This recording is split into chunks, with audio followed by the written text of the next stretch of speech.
मुख्यमंत्री जयराम ठाकुर ने आज बिलासपुर में 4.92 करोड़ रुपए की लागत से निर्मित ईवीएम और वीवीपैट वेयरहाउस का शिमला से वर्चुअल माध्यम द्वारा लोकार्पण किया। इसका शिलान्यास साल 2020 में किया गया था और इस वेयरहाउस को रिकॉर्ड समय अवधि में तैयार किया गया है।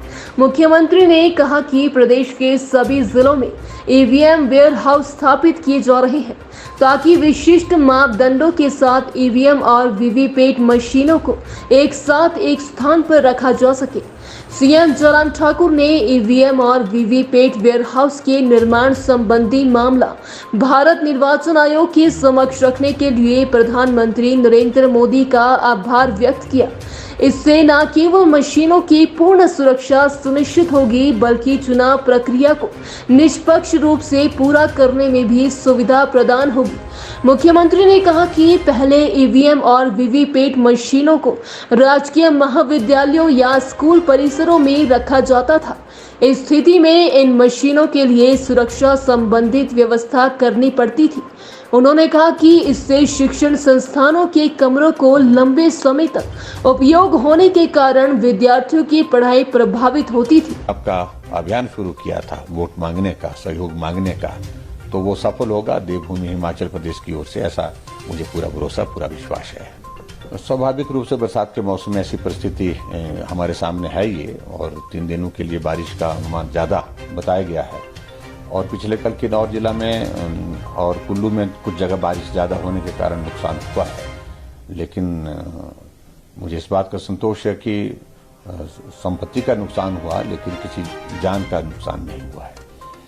और पूरा एडमिनिस्ट्रेशन, डिस्ट्रिक्ट एडमिनिस्ट्रेशन अलर्ट पर रखा गया है। उनको कहा गया है कि सारी चीज़ों के लिए वो जो आवश्यक इंतजाम करने की ज़रूरत है वो सुनिश्चित करें। कहीं भी अगर सड़क टूटती है तो उसको रिस्टोर करने के लिए जल्दी से जल्दी कोशिश करें।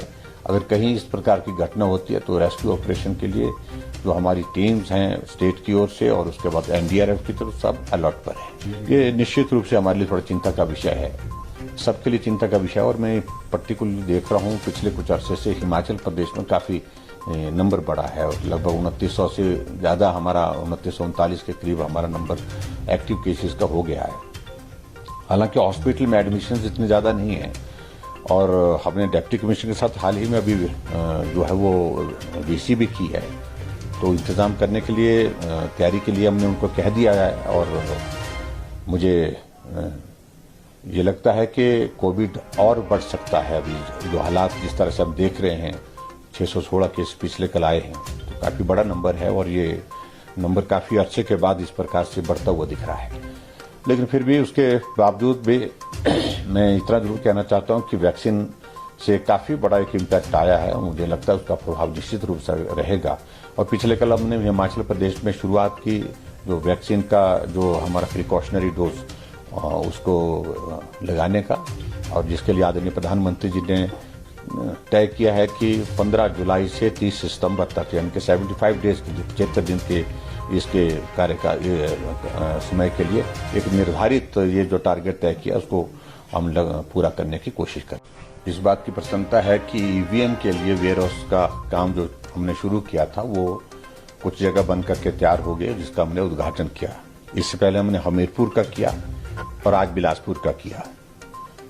दोनों जगह लगभग 5-5 करोड़ की लागत से ये बन करके तैयार हुए हैं। और ईवीएम के लिए वेयरहाउस की जरूरत इसलिए पड़ी क्योंकि ईवीएम का वॉल्यूम काफी बड़ा होता है और काफी बड़ा होने के कारण हर जिला मुख्यालय में इनको किसी सरकारी संस्थान के कमरों में, अकोमोडेशन में इनको रखा जाता है। या तो स्कूल के भवन में रखा जाता है या फिर इनको कॉलेज के भवन में रखा जाता है, और जिसके कारण वो अकोमोडेशन जो है किसी और पर्पज के लिए इस्तेमाल नहीं की जा सकती। और ईवीएम की अगर सुरक्षा की दृष्टि से अगर हम बात कहें तो उसके पैरामीटर्स भी उसमें पूरे नहीं होते हैं, और इसलिए इलेक्शन कमीशन ने तय किया कि अलग से ईवीएम के लिए वेयरहाउस बनाएंगे। और आज बिलासपुर का हमने ईवीएम के लिए जो वेयरहाउस बनकर के तैयार हुआ उसका विधिवत उद्घाटन किया।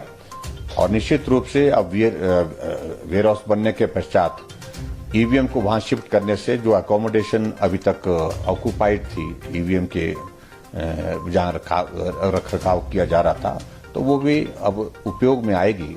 और जो सुरक्षा के लिए जो मापदंड है वो सारे मापदंड भी जो है जहां अब वेयर हाउस बनाया क्योंकि उसकी स्पेसिफिकेशन उसके मुताबिक है, इसलिए वहां रखना उचित रहेगा और वहां पर सारी व्यवस्थित ढंग से सारी चीजें रहेंगी।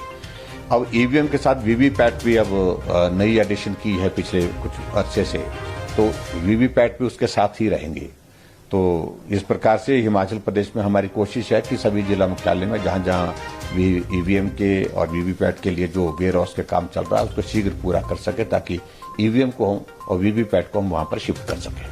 मैं इस बात को लेकर पूर्ण रूप से आश्वस्त हूं।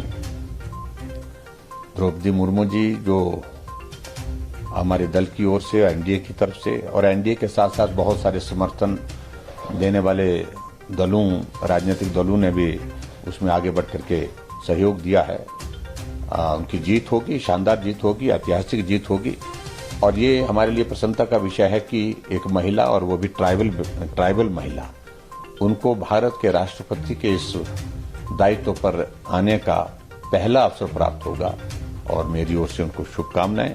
और हिमाचल प्रदेश से जहां